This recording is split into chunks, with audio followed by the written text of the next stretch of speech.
Ngayong araw nga pala mga kaprobinsyano, maaga nga kaming pumunta ng palengke ng aking bayaw. Dito nga pala kami dumiretso sa aming suking hardware para bumili ng materyales sa ipagagawang bubong ng aking bayaw. Kaya naman nga dito medyo malaki rin ang aming nadi-discount. Kaya talagang suking-suki na tayo dito mga kaprobinsyano. Pagkatapos nga sa hardware, dumiretso naman kami dito sa palengke para bumili na nga rin ng ating lulutuing pananghalian. Dalawang klase nga pala binili natin dito. 2 kilong pang pinapaitan at 2 kilong buto-buto ng baboy. Pagkayari nga sa karnihan, dumiretso naman kami dito sa likod ng palengke para mamili ng mga gagamiting sangkap. Bali yung buto-buto nga pala muna yung aming naisipang lutuin ngayon. Ang gusto kasi ng mga gumagawa ay yung meron daw sabaw. Kaya may clue na kayo sa ating luto serye ngayon mga kaprobinsyano. At pagkatapos nga naming mamili, dumiretso na rin kaming umuwi ng bahay mga kaprobinsyano. Kaso kung mapapansin ninyo, yung daan dito sa amin sadyang napakaputi. Pero positive naman tayo mga kaprobinsyano, bago maghalalan baka mapasimento na ito. Pagdating nga namin ng bahay, ilang oras lang ang aming hinintay, dumating na itong nagdi-deliver ng mga materyales. Kaya itong ang aming amaing si Super Mario umakit na nga kaagad ng bubong para mag-umpisa magbaklas. Bali ito nga palang bahay na ito mga kaprobinsyano, yung bahay ng aking biyenan, kung saan nga nung una kaming nagsama ni Boss Commander dito kami nagtira. Matagal na kasi yung bahay na ito mga kaprobinsyano, kaya yung mga kahoy nga nito talagang gapok na at inanay na rin. Coco lumber pa kasi yung ginagamit sa paggawa ng bubong noon mga kaprobinsyano, kaya hindi rin talaga natin may iwasan na sirain ng anay. Pero ngayon ipapa-steel truss na ng aking bayaw. Siguro kahit papaano hindi na ito kakapitan ng anay. At mga bandang alas 10 nga mga kaprobinsyano, ito at nagmerienda na nga muna itong ating mga manggagawa. Siyempre kasama na rin yung mga miron. Mabuti na nga lang mga kaprobinsyano yung maganda ang panahon natin ngayon. Kaya para mapawi ang kanilang pagod ngayong araw, ito at ipagluluto natin sila ng isang mainam-inam na pananghalian. At dahil may sabaw nga yung ating lulutuin ngayon, nanguha muna ako ng mga isasama nating gulay dito sa ating grow a garden. Mabuti na nga lang medyo nakakatipid tayo mga kaprobinsyano. At yung ibang ginagamit nating sangkap andito lang sa paligid. Tinugasan nga lang nating mabuti itong buto-buto ng baboy at saka na natin sisimulan itong ating luto serye. Ito namang ating recipe ngayon mga kaprobinsyano madali lang din naman ang proseso. Kaya ito't magsisingit muna tayo mag-shoutout ng ilan sa ating mga solid na kaprobinsyano. Unang-una na nga dyan si Sir Arnie Andaliena, ang Oliva family ng Santa Cruz, Laguna, Sir Win Marcelo, kay Mark Anthony Florendo at kay Devin Booker. Idagdag na rin natin i-shoutout si Michael Paulino, si Dard Sagun, kay Richard Leones at kay Sir Robin Garcia. At ang panghuli nga po muna sa ating video shoutout po kay Sir Angelo Paras, Jeff De La Cruz, kay Joshua Cordero, Janry Olita at kay Sir Emil Bugarin. Maraming salamat po sa inyong suporta mga kaprobinsyano. Ito at mabalik na nga po muna tayo dito sa ating niluluto. Numalis na nga natin mga umibabaw na insecurities. Ilagay na nga rin natin yung sibuyas at sweet corn. Pagkalipas nga lang ng 30 minutos na pagkulo, nilagay ko na itong patatas, onion leeks, pamintang buo, 2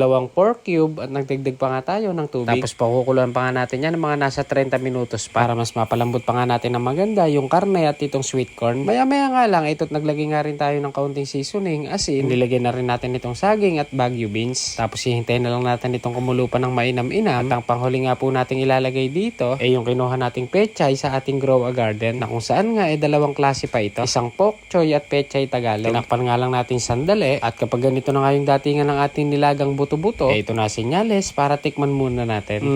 Sa halimuyak naman ng amoy. Tikman natin mga kaprobinsyano itong ating nilagang buto-buto ng baboy. May pagkabulalo style.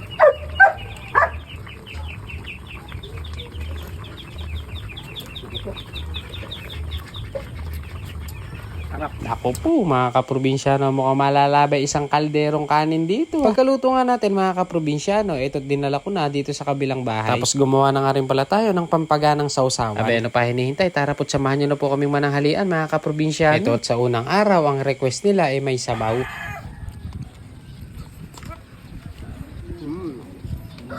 Bagay na bagay talaga itong sweet corn mga kaprobinsyano sa nilagang buto-buto. At the best combination nga sa pampagana nating sausawan. So paano ba yan mga kaprobinsyano? Hanggang dito na lang po muna. Papakabusog na po muna kami. Hanggang sa muli. Bye!